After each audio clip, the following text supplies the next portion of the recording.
22 अप्रैल को जम्मू कश्मीर के पहलगाम में जो पाकिस्तानी आतंकवादियों ने 26 निर्दोष पर्यटकों की हत्या की है, उसके बाद भारत सरकार ने पाकिस्तान को पहला पंच दे दिया है। लेकिन इतने से काम नहीं चलेगा, अभी बहुत कुछ होना बाकी है। लेकिन जो 5 बड़े फैसले लिए हैं भारत सरकार ने पाकिस्तान के खिलाफ, आज हम उसकी चर्चा करने वाले हैं।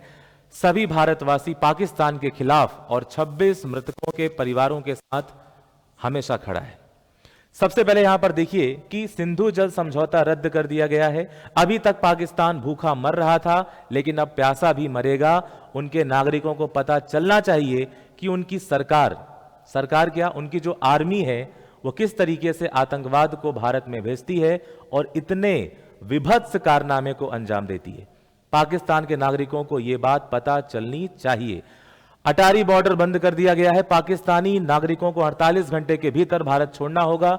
साथ ही भारत में पाकिस्तानी दूतावास यानी जो एम्बेसी है वो भी बंद की जाएगी। सारे पाकिस्तानी वीजा रद्द होंगे और जो सार्क के तहत भारत में है ना, सार्क वीजा के तहत जो भारत में एंट्री होती थी वो भी बंद कर दी जाएगी। हमारा आज का मुद्दा रहेगा कि सिंधु जल समझौता क्या है। इसे रद्द कर दिया गया है, सस्पेंड कर दिया गया है।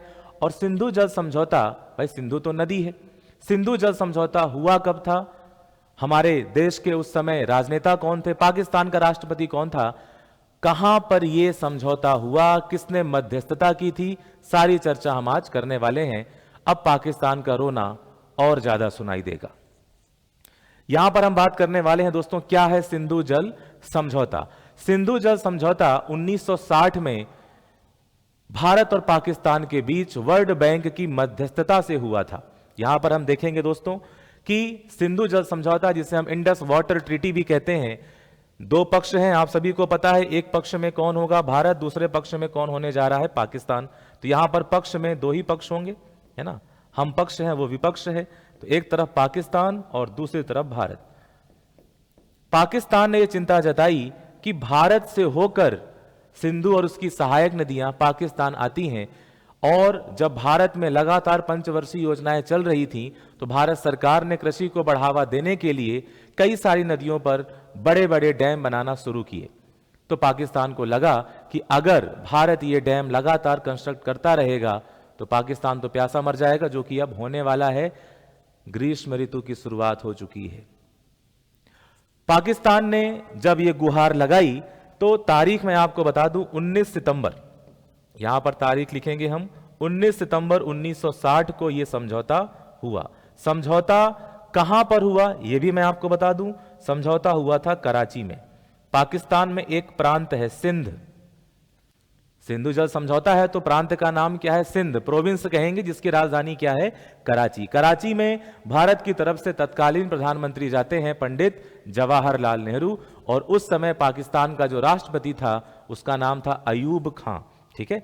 लेकिन समझौता देखो, समझौता हुआ कब है? 19 सितंबर 1960। कहां पर हुआ? कराची में। यदि हम भारत की तरफ से बात करें कि भारत की तरफ से कौन थे, तो यहां पर लिखेंगे हम PJLN, शॉर्टकट में लिखेंगे पंडित जवाहरलाल नेहरू थे, और पाकिस्तान का उस समय जो राष्ट्रपति था उसका नाम था अयूब खान। दोनों के मध्य समझौता हुआ। और दोस्तों, तत्काल प्रभाव से सिंधु जल समझौता प्रभावी नहीं हुआ था। प्रभावी होने की जो तारीख है वो भी आपको ध्यान में रखना है। सिंधु जल समझौता प्रभावी हुआ था 12 जनवरी 1961 को, जो कि आज से रद्द है। ठीक है। इसके बाद मध्यस्थता की बात करें तो मध्यस्थता यानी कि मीडिएटर का कार्य किसने किया था? वर्ल्ड बैंक ने किया था। अर्थात विश्व बैंक के मध्यस्थता के बाद यह समझौता अंजाम दिया गया। अब यदि हम बारीकियों को समझें तो यहां पर 6 नदियों की हम बात करेंगे। कितनी नदियां? 6 नदियां। अब यदि आपसे पूछा जाए, यदि आप ग्लोब में देखें, विश्व मैप में देखें, तो भारत पूर्व में है कि पाकिस्तान पूर्व में है? तो आप कहेंगे पाकिस्तान तो इस तरफ है और भारत इस तरफ है ना। अब इस तरफ दिशा कौन सी होती है? पश्चिम। इस तरफ दिशा होती है पूर्व। ठीक है। तो पाकिस्तान पश्चिम में है, इसीलिए जो शुरुआती नदियां हैं सिंधु, झेलम और चिनाब, इन्हें कहा गया पश्चिमी नदियां। इस समझौते के तहत इन नदियों पर अधिक डैम बनाने का अधिकार किसको रहेगा? पाकिस्तान को रहेगा।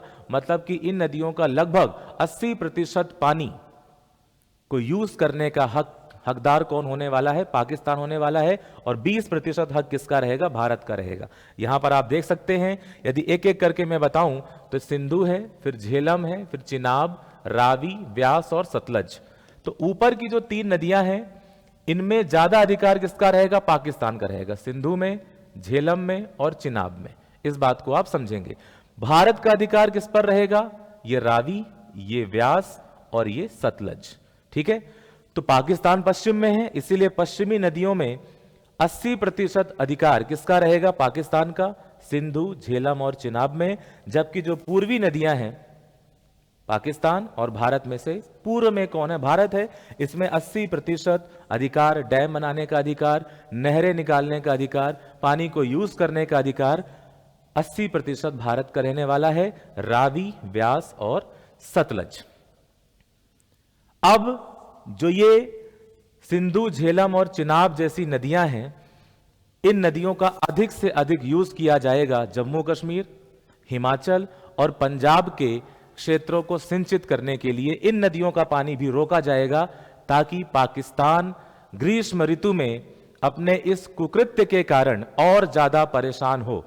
लेकिन मैं आपसे यह कहना चाहता हूं प्यारे विद्यार्थियों, सभी भारतवासियों से, तो क्या इतने से काम चलने वाला है? क्या इतने से भारतीय शांत होंगे? क्या इतने से पाकिस्तान परेशान होगा? पाकिस्तान तो मारखोर है, वहां का नेशनल एनिमल भी मारखोर है। कितना भी मारो कुछ नहीं होने वाला। लेकिन इस बार केवल मार से काम नहीं चलेगा, कुछ बड़ा फैसला लेना पड़ेगा। इस पाकिस्तान नाम के नासूर को हमेशा के लिए खत्म करना पड़ेगा, क्योंकि जब घाव पे घाव लगातार हमारे शरीर में लगता है तो वो नासूर बन जाता है।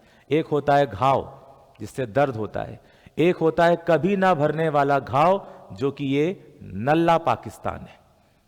तो आप सभी कमेंट बॉक्स में बताइएगा कि क्या इतने से काम चलने वाला है, और इतने से काम नहीं चलने वाला तो कमेंट बॉक्स में लिखिएगा जय हिंद, जय भारत और भारत माता की जय, तिरंगे झंडे के साथ। धन्यवाद।